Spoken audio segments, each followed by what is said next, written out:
Alright, so the first drive of this car didn't go too well. I guess I didn't fix all the fuel leak. If not, I did just install my fire extinguisher, so I guess this is a real life test. Alright, finally we're gonna take the BMW on a ride today. A little like shakedown type drive to see what breaks, because I'm assuming something will. Torqued the lug nuts down, made sure everything was all tight, not leaking anything in the driveway. So we're gonna drive it down to the gas station, put a tank of gas in it, and see what happens.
Alright, so the first drive of this car didn't go too well. I guess I didn't fix all the fuel leak. I can't tell if the tank's just over full and it's just dumping out of the pump. But yeah, I got a pretty decent lake of gasoline under the car right now.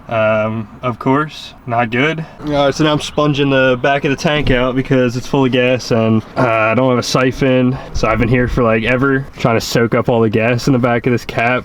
I don't know how I'm gonna take fuel out of the tank because I'm pretty sure it's leaking because there's too much fuel in it, and it seems like I have to drain like a fuckload of gas out of it. But yeah, we're gonna keep doing this. I think my sister's gonna try to bring me some kind of fluid transfer pump, and hopefully that'll help me out. I guess on the bright side, I mean, the side that I replaced isn't leaking, it's just the old one. So I guess I gotta order a pump now too, which is fine.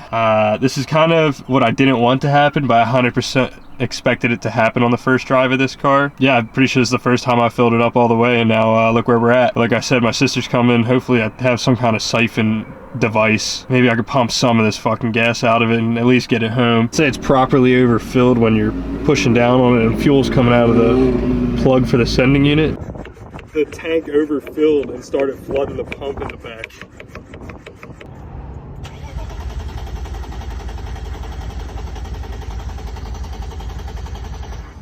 All right, so I don't recommend this, but we're driving it home, leaking fuel. It's not leaking too bad right now.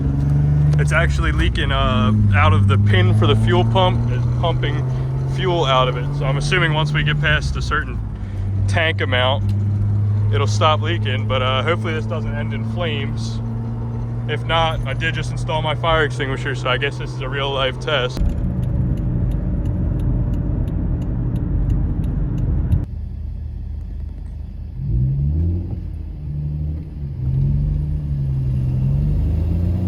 Alright, so things did not go as planned. It broke. I know it's probably hard to tell what's going on in some of the clips, but... Alright, so I got the car back home. Just showed up. Oh great, just fucking flick gasoline all over the inside of the car. Yeah, pump's filled up with fuel, and if you look in here, I'll try to zoom in on it for you. That pin is burnt up and leaking fuel through it. So it's definitely gonna need a new fuel pump, if not a new connector. I'm gonna try to dry this thing out the best I can. I was able to get it home without, I called a tow, but I was able to cancel it. I was holding the plug in while I was driving it. So I just kind of sat in the parking lot and was like trying to mop it out of this bucket the whole time, out of this bowl. Completely gutted the doors. That way, I mean, I can at least jam the windows up. We're gonna have to cut some blocks for that. I gotta cut this. I had to drill the rivets out in the regulator and then pull the motor out so I could actually jam the window up. So yeah, I gotta do that next one.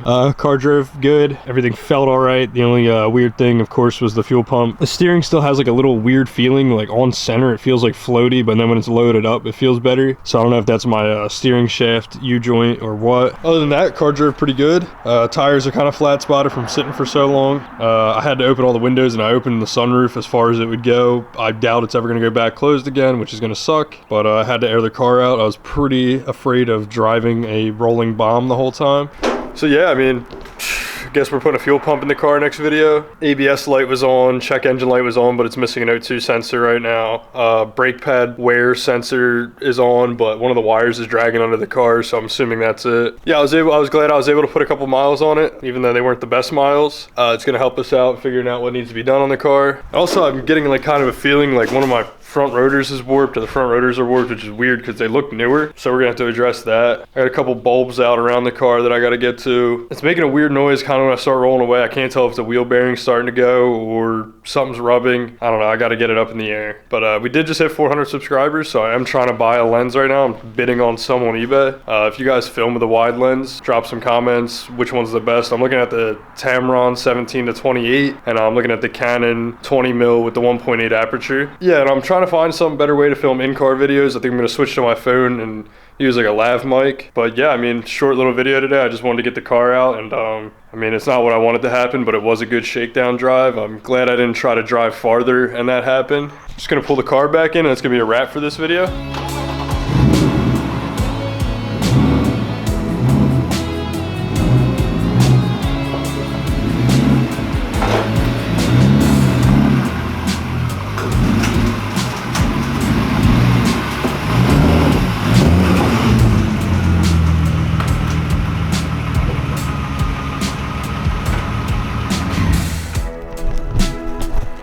So once again, thanks for all the love. Already said it, but make sure to check out next week's video. Make sure to check out all the previous videos, and we'll see you on the next one. Okay, so we're just following Zach home, making sure no more fuel comes out, not dumping anything on the road.